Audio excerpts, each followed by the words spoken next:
HIV becomes undetectable. And when it's undetectable, you can no longer transmit the virus. So when you look at the global 95% target, the 95% target is that we want to ensure that 95% of people who are living with HIV know their status. Then another 95% of that are on treatment, and the other 95% has achieved viral load suppression. Because HIV is a virus, there is no cure. But if you suppress the virus, it cannot be transmitted. Indeed. And once you stop transmission, it means that the virus will die with a generation of individuals who are living with the virus. This is extremely important.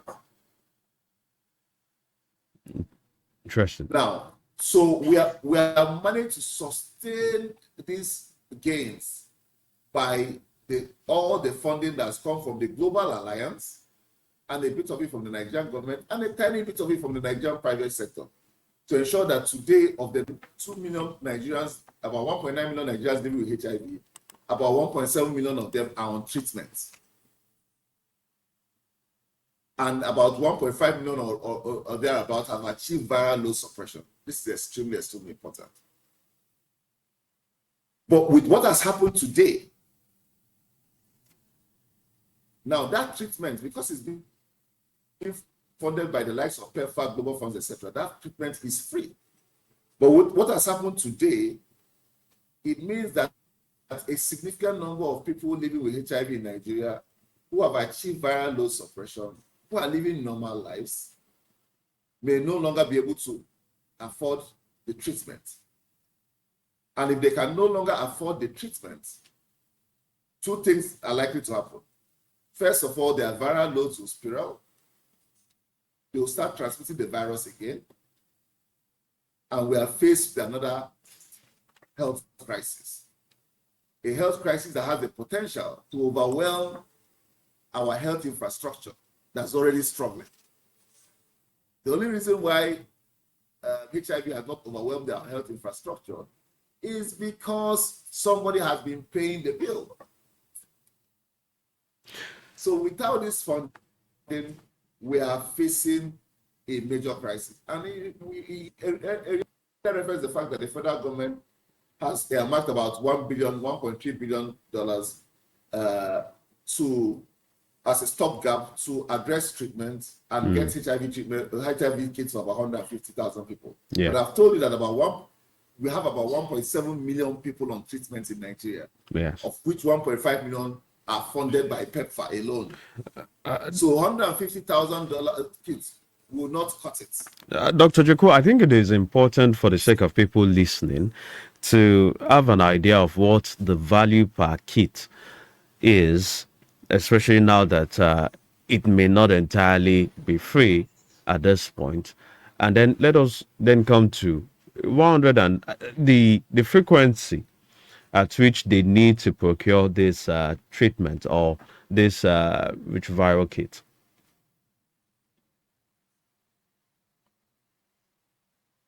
Okay, so the program goes beyond ARV, right? So the financing program includes antiretroviral therapy for people living with HIV, right? Mm-hmm. It includes test kits to even determine the number of people who have contracted HIV and put them on the treatment. It includes prophylactic treatments, right? Meaning that, pre-exposure, so you have medication that you can take if you suspect you have been exposed to HIV to ensure that the virus doesn't kick in, right? Yes. You have treatment for pregnant mothers, right, who are living with HIV to ensure that they not transmit the virus to their unborn babies. Because Nigeria, for instance, is the country with the highest number of infants living with HIV, because we have the highest number globally of new infants. So let me tell you the implication of this. The implication of this, remember earlier I said that if you achieve viral load suppression, that the person living with HIV will stop transmitting. Yes. and then you can corral the virus and ensure that the virus does not live beyond the current generation. But if you constantly have new infants, so out of every 7 children born with HIV globally, 1 is born in Nigeria. So if you constantly have new infants born with HIV, right, it means that that conveyor belt will continue, because it's like the analogy I give people is like, I use a football analogy. I say, you are playing, you have the top football strikers in the world, and you're playing against a team and you're scoring a lot of goals, but your goal post is open. You are conceding more goals than you are scoring.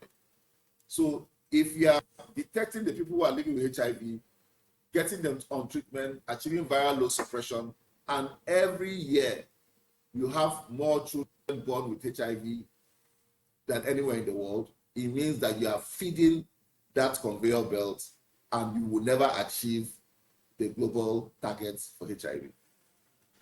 Doctor, I So think, okay, go on. So we already had a problem even before the US president took the current decision. Okay. Now we have a much bigger problem. Now, but well, he has said this initial freeze is just for an initial period of 90 days, and that was why I asked, what is the frequency of accessibility to these kits within the 90-day period? Are you implying that maybe if they were going to access? Okay, so this is how it works. This is how it currently works in Nigeria. If for the patients who have achieved viral load suppression, right, they are given their meds every 6 months, so they don't have to come into the hospital or the facility to pick up their meds. So they batch their meds every 6 months that they give them their meds.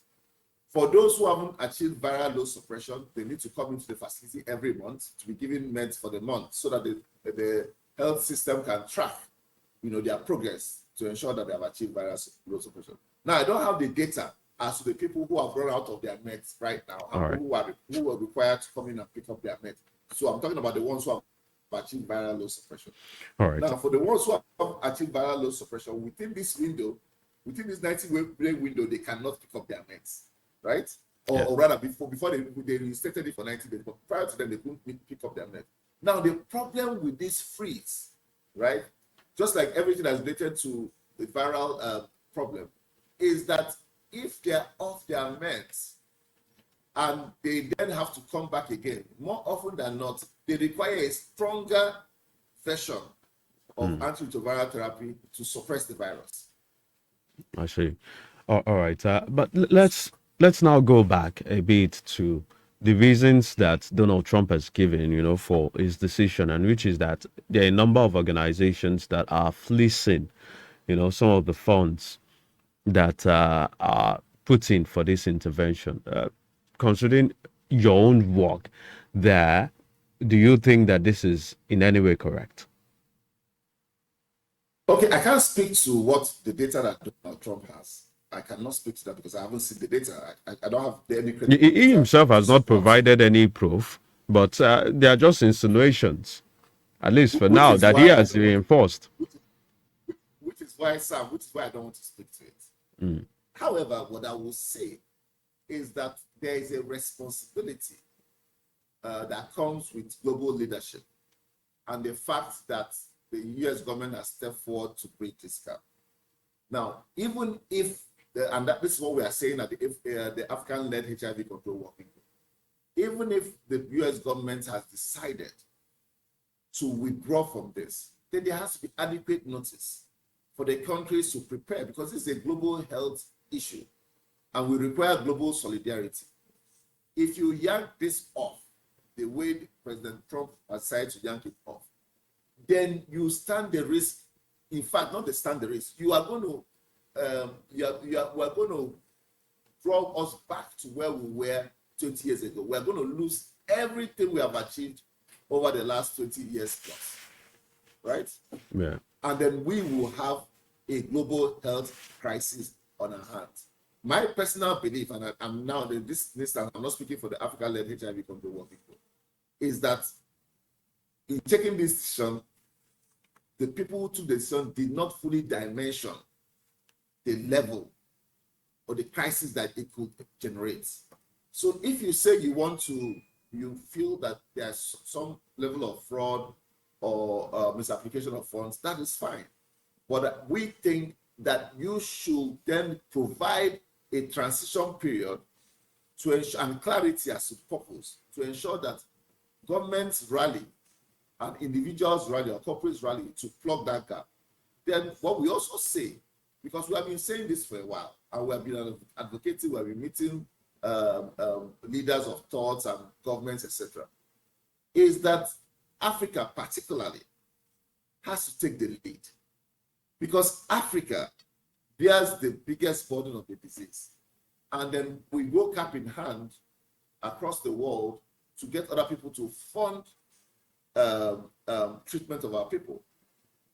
This, other than sovereignty, this even creates a national security issue for countries. It means that if the country who is funding your health interventions, and remember, today I'm talking specifically about HIV, but USA that you are referring to doesn't only support HIV, right? Yes. There's malaria, there's tuberculosis, there's cholera. I can go on and on. So withdrawing the funding will trigger, in fact, a lot of people don't even know that some of the public health facilities they attend, the nurses and doctors, they are being funded by USAID. That's how it has become integrated into our system. Now, this conversation starts today. So in 2001, there was the Abuja Declaration, when African countries, AU, came together and said, you know what, guys, all of us must dedicate 15% of our national budget to healthcare to ensure that we don't have this kind of crisis that we are facing right today. This is 2001. This is 24, almost 25 years ago. But guess what? Since 2001, only two countries in Africa have achieved the Abuja Declaration objectives: South Africa and Cape Verde. So we are also not holding our leadership accountable. Because healthcare. Sorry, Sam, go on. Do you think that perhaps this point, now that Trump has said we are not paying the bills anymore, maybe we can see some turning point in which governments will then start paying attention? I sincerely hope so. You hope? You don't have anything concrete, but hope. No, I hope so. I pray that this is a shot in the arm to organize governments to step forward. Because this is exactly the reason why we set up the HIV Trust Fund in 2020. Because we had said the government of Nigeria had approached the private sector at the time to say, guys, we think this day will come, and we don't think we have the capacity to support this sector, and we want the private sector to play an additional role, just like the role the private sector eventually played with COVID. But what then happened was that, so the idea was voted in 2018, 2019. When the private sector came together, COVID arrived. So the private sector moved the attention from HIV and focused on COVID, which is how we then had COVID, and raised funding to address COVID. But post-COVID, right, the private sector had expanded a lot of funding. And I believe, and this is my personal opinion, that the private sector wanted to see